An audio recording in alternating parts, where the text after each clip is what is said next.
Everyone, today in this video we are going to learn how to express numbers in standard form.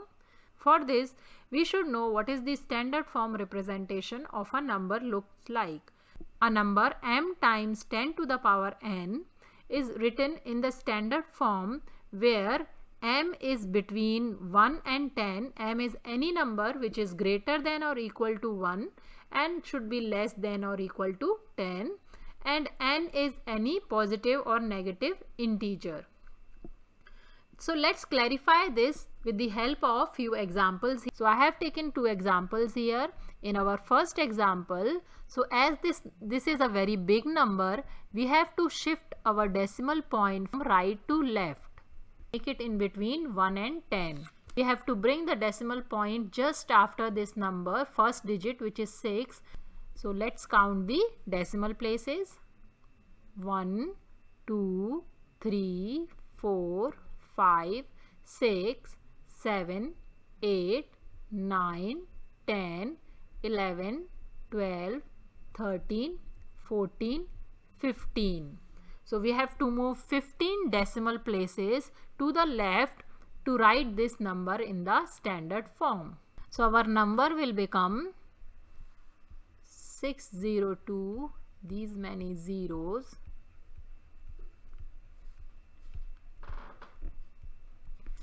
times 10 to the power 15 over 10 to the power 15. So as this is a big number, so we need to divide by 10 to the power 15 to make this number smaller, which is equal to 6.02. Part will become 6.02 and our 10 to the power 15 will be there. So this will be in the standard form.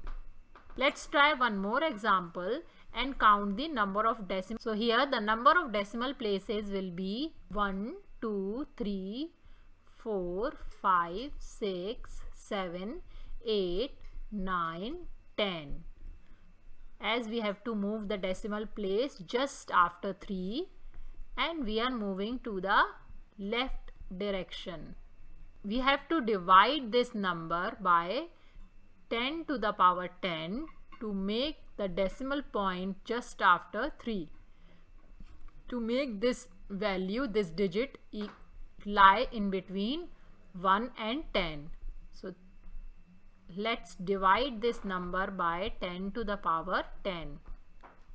So as we are dividing this number by 10 to the power 10, we have to multiply this number by 10 to the power 10 too, to make the value unchanged. So our answer for this will become 3.186 into 10 to the power 10.